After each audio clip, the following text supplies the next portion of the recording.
세계 곳곳의 기후위기 소식 살펴보는 시간이죠. 기후 리포트. 노광준 PD 나왔습니다. 안녕하세요. 네, 안녕하세요.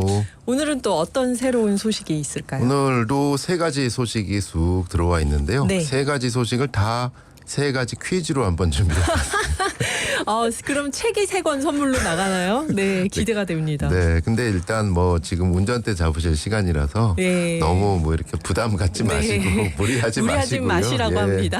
정답은 그냥 마음으로만 보내주셔도 되고요. 왜냐하면 이렇게 그 뉴스로 전하면 좀 약간 무겁게 느끼실 만한 것도 있어요. 네. 그래서 가볍게 들으면서 잠깐 생각해보자라는 취지로 퀴즈로 바꿔봤는데 굳이 정답을 보내신다면 저희가 또 감사의 뜻으로 또 선물을 보내드리도록 하겠습니다. 네네.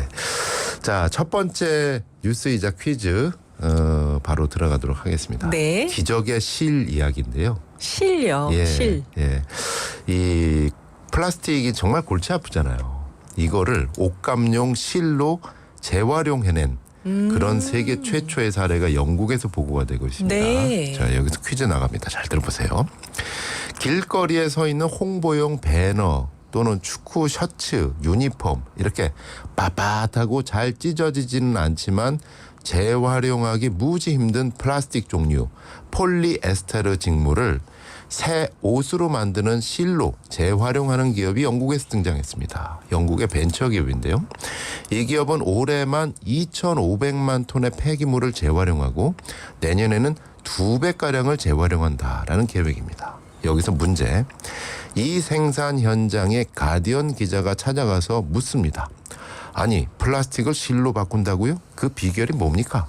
그러자 기업 관계자는 물론이고 이 분야 전문가들은 하나같이 이렇게 답을 합니다. 이것 덕분이라고. 이것은 뭘까요? 1번 기술의 진보, 2번 새로운 입법과 소비자들의 압력. 이 퀴즈는 어려운데 예전에 저희 선생님이 그러셨어요. 뭐가 답일지 모를 땐 긴 걸 찍어라 그러셨습니다. 네. 정답은 기사 내용 안에 있는데요. 네. 기사 내용을 살짝 요약해드리면 이렇습니다. 오래된 옷을 또는 폴리에스테르 플라스틱을 실로 다시 되돌리는 기술은 새로운 것이 아니래요. 2011년에 이미 이 기술이 나와서 시범 제품으로 재가공해냈는데 재가공할 만한 플라스틱 원료를 충분히 확보하지 못해 조용히 끝났답니다. 주변 여건이 안 됐다는 거죠. 네. 일부 프로젝트는 10년 넘게 진행됐고 한 업체는 파산했다 그래요. 기술은 있지만.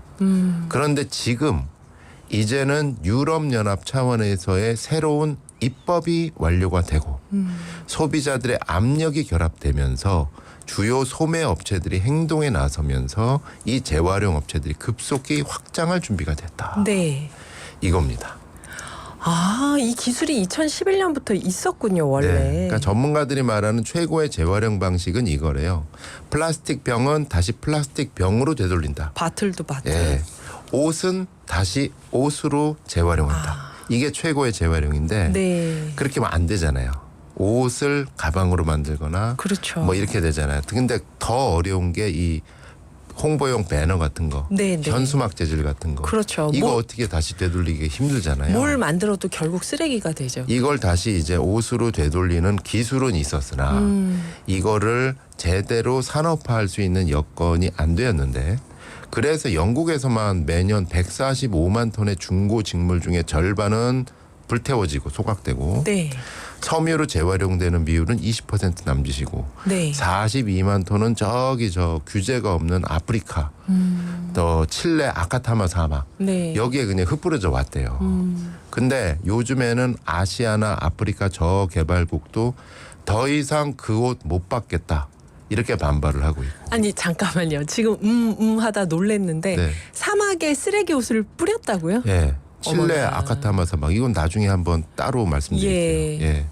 이 거대한 사막에다 그냥 버린대요. 아이고. 규제가 없는 곳으로 해가지고.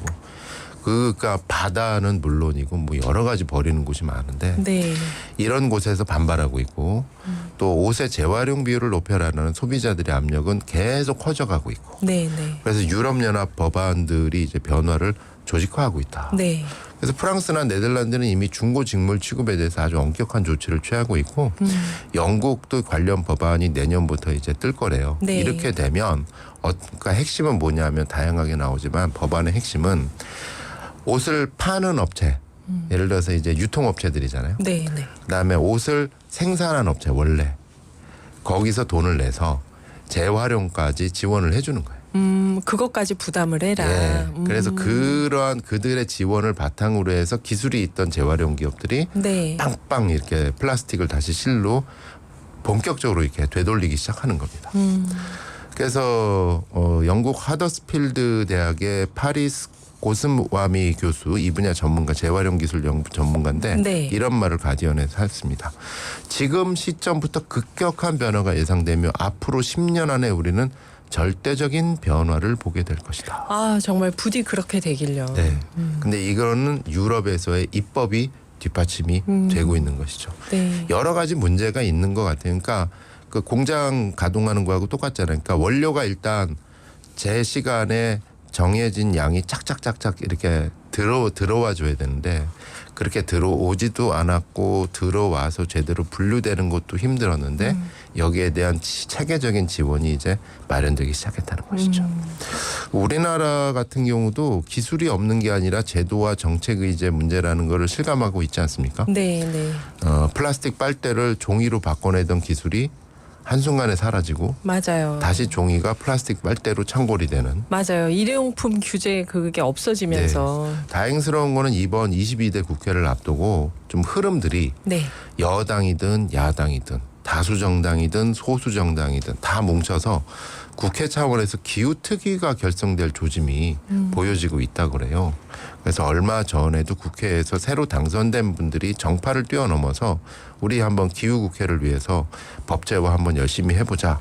이렇게 다 모여서 다짐을 하셨다 그러는데 이런 모임들이 꽤 서너 개 정도 되는 것 같아요. 그래서 이번 국회 행보 한번 지켜보도록 하고 오늘의 기후도 열심히 추적하도록 하겠습니다. 22대 국회에서요. 두 번째 소식은요. 두 번째 소식이자 퀴즈입니다. 결국 기후변화로 인해 하루아침에 30%가 오른 이것은 무엇일까요? 가격이 30% 오른 거죠? 자, 잘 들어보세요. 이것은 강인한 생명력으로 인해 세계 곳곳에서 자생하고 있는 나무의 열매 기름입니다.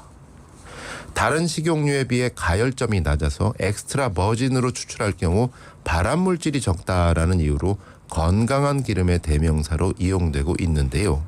하지만 최근 기후변화로 인한 작황 저조로 생산량이 급감하면서 이달 초 우리나라 식품 대기업들은 이것의 가격을 하루아침에 30% 이상 올렸습니다. 이것은 뭘까요? 1번 올리브유, 2번 까놀라유. 힌트는 뽀빠이의 여자친구 이름과 같습니다. 네. 이렇게 말씀드리면 MZ세대는 못 맞추시겠죠? 그렇죠. 엑스트라 버진 문제 답이 있었습니다. 네, 그렇습니다. 아셨죠? 예. 그러니까 그 1위 식품업체 CJ 제일제당과 샘표가 최근 대형마트 올리브유 가격을 무려 30% 넘게 올렸습니다. 문제는 정부가 물가 때문에 수차례에 걸쳐서 자제해라 이렇게 요청을 했대요. 근데 아예 못 견딘다.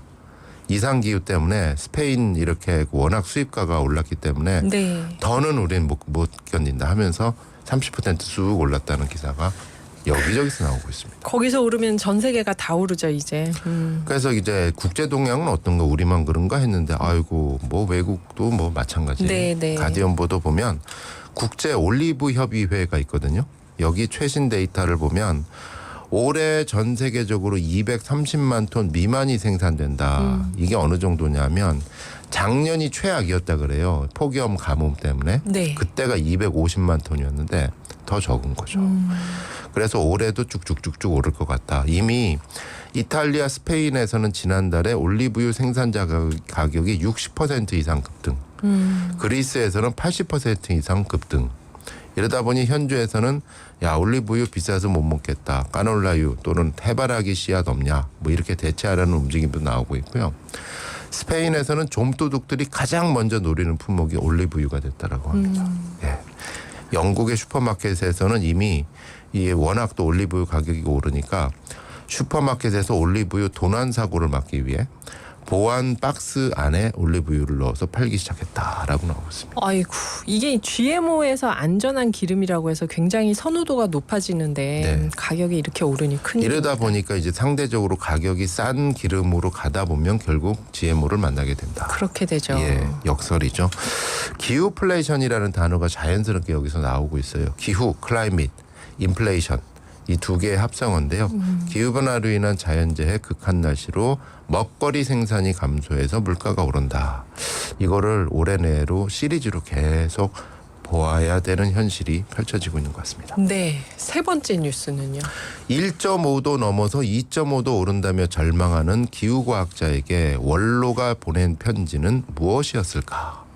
지난주에 그런 기사 전해드렸죠. 세계 톱 기후과학자들한테 편지를 보냈더니 77%가 앞으로 2.5도 오를 거예요. 네, 1.5도 네, 네. 넘어서. 특히 젊은 과학자들은 절망하고 있대요. 근데 그 유명한 1.5도 파리 협약을 이끈 주역인 크리스티아나 피게레스 전 UN 기후변화협약 의장이 역시 똑같은 가디언의 답장 형태로 글을 기고했습니다. 네. 그녀의 메시지는 무엇이었을까요? 1번. 맞아, 다 죽어. 그걸 이제 알았니? 빨리 화성 갈 준비해야지. 2번. 당신의 절망을 이해합니다. 그러나 세상은 모르는 법. 새로운 미래를 열어갑시다.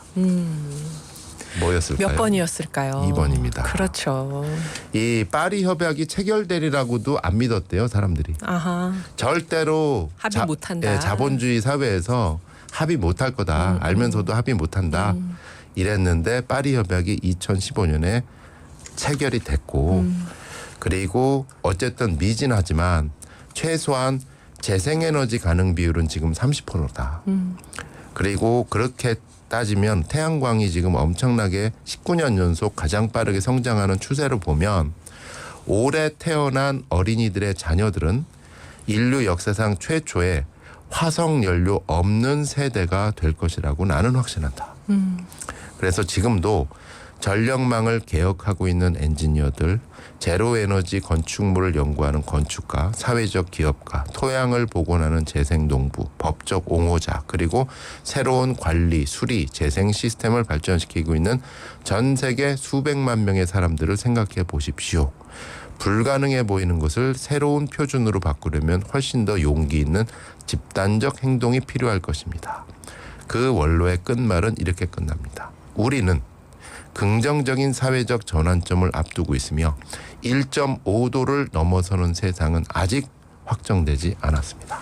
아직 오지 않았다는. 끝까지 해보자라는 말이죠. 네, 정말 마음이 뭉클해지는데요.